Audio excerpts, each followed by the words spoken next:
परिचय। हे नेहा, तुम्हारी नाक को क्या हुआ? मुझे जुकाम और खांसी है। मुझे लगता है कि तुम अक्सर सामान्य जुकाम से पीड़ित हो जाती हो। हाँ, लगभग हर 2 महीने में जुकाम से पीड़ित किसी व्यक्ति की समीपता से मुझे तुरंत जुकाम हो जाता है। यदि तुम्हें इतनी आसानी से संक्रमण हो जाता है तो इसका अर्थ है कि तुम्हारी प्रतिरक्षी क्षमता बहुत कमजोर है। सच में? तो मुझे क्या करना चाहिए? तुम्हें ऐसा भोजन और दवाएं लेनी चाहिए जो संक्रमणों से सामना करने के लिए तुम्हारी प्रतिरक्षी क्षमता बढ़ाने में मदद करें। ठीक है। मैं तुम्हें समझाती हूं कि प्रतिरक्षी क्षमता क्या होती है और यह संक्रमणों से कैसे लड़ती है। उद्देश्य: इस पाठ के अंत में आप निम्न करने में सक्षम हो जाएंगे।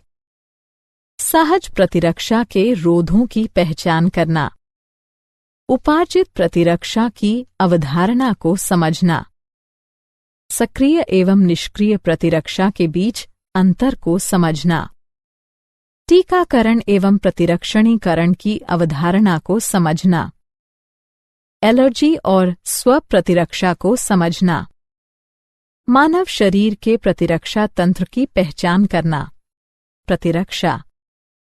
प्रतिरक्षा क्या है?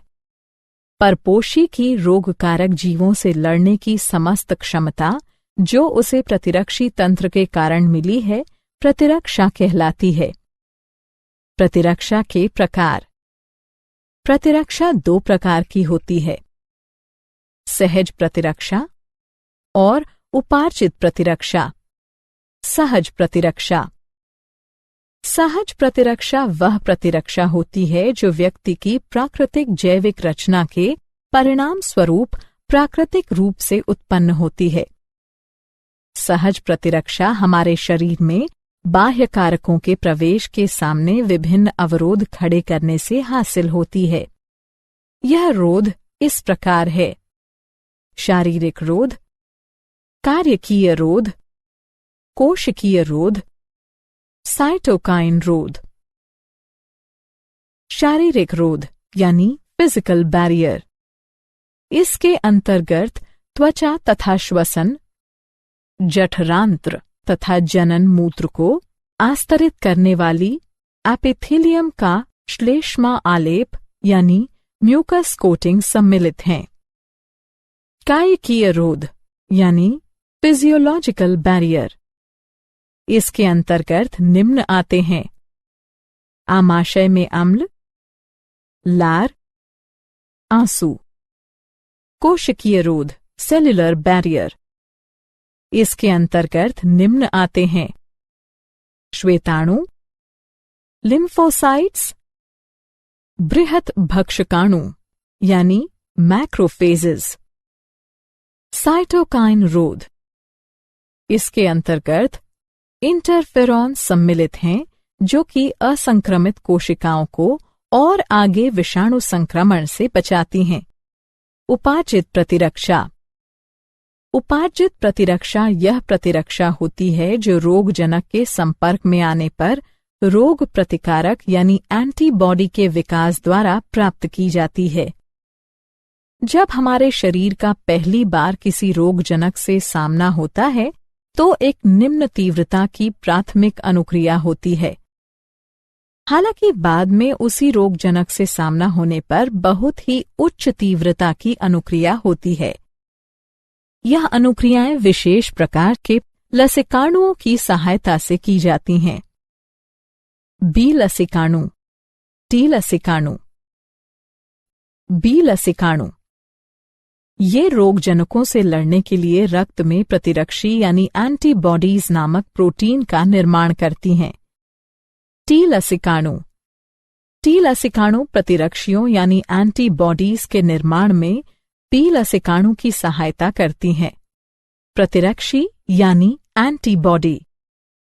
प्रतिरक्षी बी कोशिकाओं की सतह पर वाय आकार के प्रोटीन होते हैं जो रोगजनक के प्रभाव का सामना करने के लिए रोगजनक उद्दीपन की अनुक्रिया में रक्त या लसिका में स्रावित होते हैं। हमारे शरीर में विभिन्न प्रकार के प्रतिरक्षी होते हैं, जैसे IgA, IgM, IgE, IgG इत्यादि। प्रतिरक्षी की संरचना। प्रत्येक प्रतिरक्षी अणु में 4 पेप्टाइड श्रृंखलाएं होती हैं। लघु हल्की श्रृंखलाएं, दीर्घ भारी श्रृंखलाएं। एक प्रतिरक्षी अणु H2L2 के रूप में दर्शाया जाता है। प्रतिरक्षी अनुक्रियाओं के प्रकार। हमारे शरीर में 2 प्रकार की प्रतिरक्षा अनुक्रियाएं होती हैं। तरल प्रतिरक्षा अनुक्रिया। यह प्रतिरक्षा अनुक्रिया B कोशिकाओं के द्वारा रक्त में प्रतिरक्षी के उत्पादन के द्वारा माध्यित की जाती है। कोशिका माध्यित प्रतिरक्षा अनुक्रिया। इस प्रकार की अनुक्रिया श्वेताणुओं, प्राकृतिक भक्षक कोशिकाओं, T लसिकाणुओं और साइटोकाइन्स के सक्रियण द्वारा उत्पन्न की जाती हैं। इस प्रकार की अनुक्रिया T लसिकाणुओं द्वारा माध्यित की जाती है। उपार्जित प्रतिरक्षा के प्रकार। उपार्जित प्रतिरक्षा 2 प्रकार की होती है, सक्रिय प्रतिरक्षा और निष्क्रिय प्रतिरक्षा। सक्रिय प्रतिरक्षा यह एक प्रतिजन की अनुक्रिया में प्रतिरक्षी के उत्पन्न होने के परिणाम स्वरूप होती है। निष्क्रिय प्रतिरक्षा जब पहले से तैयार प्रतिरक्षी सीधे ही शरीर के बाह्य तत्वों से रक्षा के लिए दिए जाते हैं, तो यह निष्क्रिय प्रतिरक्षा कहलाती है। सक्रिय और निष्क्रिय प्रतिरक्षा के उदाहरण। सक्रिय और निष्क्रिय प्रतिरक्षा को प्राकृतिक या कृत्रिम रूप में अर्जित किया जा सकता है। टीकाकरण तथा प्रतिरक्षीकरण। टीका क्या है? टीकाकरण दुर्बलीकृत या निष्क्रिय रोगजनक या रोगजनकों की संरचना के एक भाग का मिश्रण है, जो रोगजनकों के विरुद्ध प्रतिरक्षी के उत्पादन को प्रेरित करता है, लेकिन गंभीर संक्रमण उत्पन्न करने में यह असमर्थ रहता है। टीकाकरण किसी विशिष्ट बीमारी को पुनः होने से रोकने के लिए टीका लगाना टीकाकरण कहलाता है। प्रतिरक्षीकरण। प्रतिरक्षीकरण टीकों के प्रयोग के द्वारा प्रतिरक्षा प्रणाली को प्रेरित करके संवेदनशील मरीज को संचारी रोग से सुरक्षित करने की एक प्रक्रिया है। टीकाकरण और प्रतिरक्षीकरण की प्रक्रिया में निम्न चरण सम्मिलित होते हैं। रोगजनक या निष्क्रियत या दुर्बलीकृत रोगजनक के प्रतिजनी प्रोटीनों के विरचन को शरीर में प्रवेश कराया जाता है। परिणाम स्वरूप प्रतिजनों के विरुद्ध रोगजनी कारकों को निष्प्रभावी बनाने के लिए प्रतिरक्षी उत्पन्न किए जाते हैं। साथ ही समृद्धि B और T कोशिकाएं बनती हैं, जो परिवर्ती प्रभावन होने पर रोगजनक को पहचान देती हैं और प्रतिरक्षी के भारी उत्पादन से उन्हें हरा देती हैं। इस प्रकार प्रतिरक्षा प्रणाली की स्मृति शरीर की किसी भी प्रकार के संक्रमण से रक्षा करती है। सक्रिय तथा निष्क्रिय प्रतिरक्षा। सक्रिय प्रतिरक्षा किसी प्रतिजन की उपस्थिति या किसी संक्रामक रोग के संपर्क में आने पर अनुक्रिया के रूप में प्रतिरक्षियों के विकास के परिणाम स्वरूप प्रतिरक्षीकरण। उदाहरण के लिए BCG का टीका। निष्क्रिय प्रतिरक्षा यदि एक व्यक्ति किन्हीं घातक जीवाणुओं से संक्रमित होता है जिनमें शीघ्र प्रतिरक्षा की आवश्यकता होती है, तो हमें सीधे ही प्रतिरक्षी या प्रतिआविष देने की आवश्यकता होती है। इस प्रकार का प्रतिरक्षीकरण निष्क्रिय प्रतिरक्षण कहलाता है। उदाहरण टिटनेस प्रतिआविष। एलर्जी पर्यावरण में मौजूद कुछ प्रतिजनों के प्रति प्रतिरक्षा तंत्र की अंतररंजित अनुक्रिया एलर्जी कहलाती है। इनके प्रति बनने वाली प्रतिरक्षियां IgE प्रकार की होती हैं। एलर्जन ऐसे पदार्थ जो शरीर के लिए बाह्य होते हैं और एक एलर्जिक अभिक्रिया पैदा करते हैं, एलर्जन कहलाते हैं। उदाहरण के लिए धूल में चिचड़ी, पराग, प्राणी लघुशल्क आदि।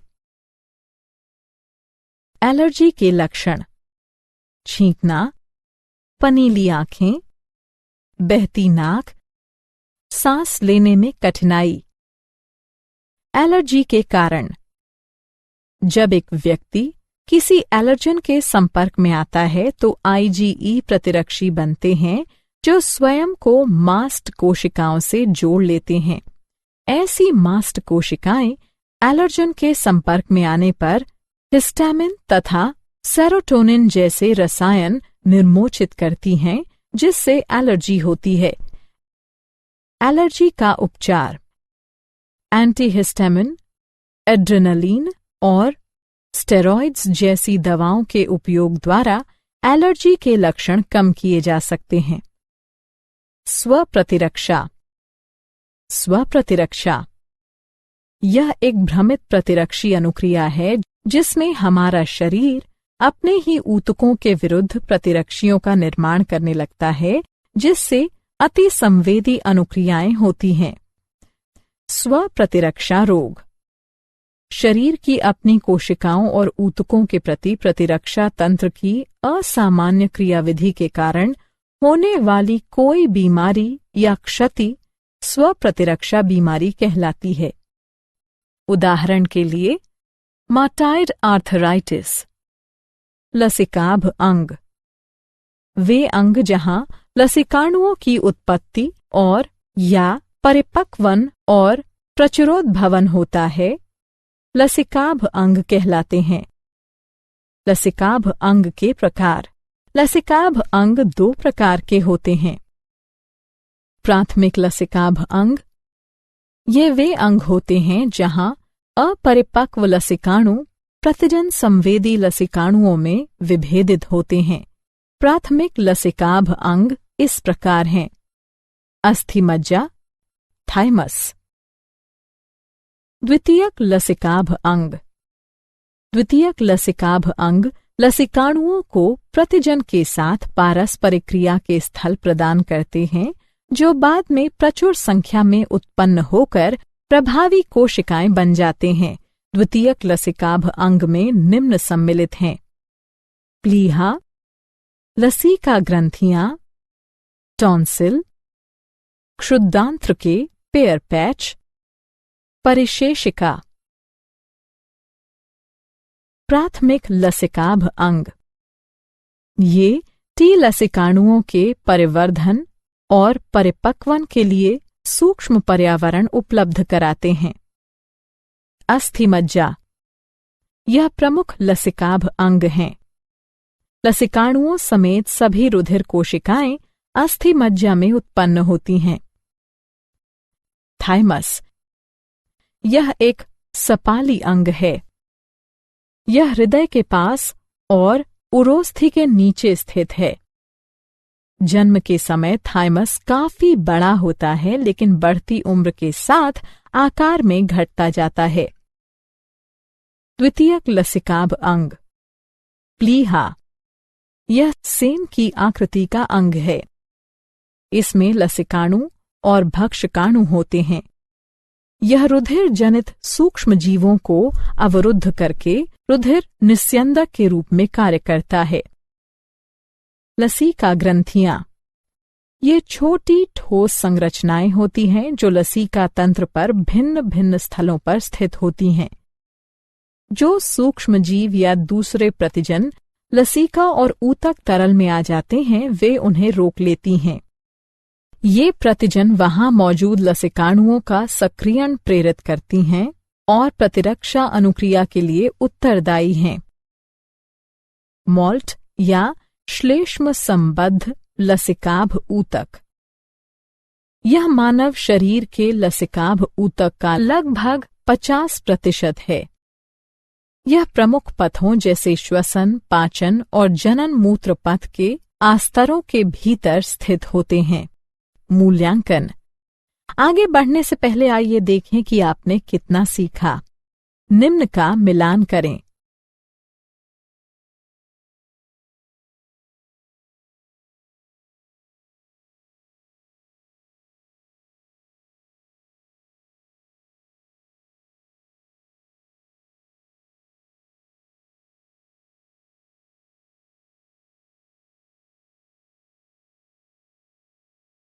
क्या आप जानते हैं?